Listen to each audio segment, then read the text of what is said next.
من یه برکم وسط قلبه بیشه، هیچکی سالی یه بارم از اینجا رد نمیشه. تو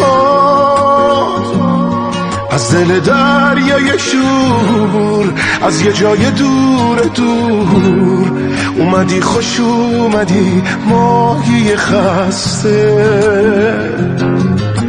تو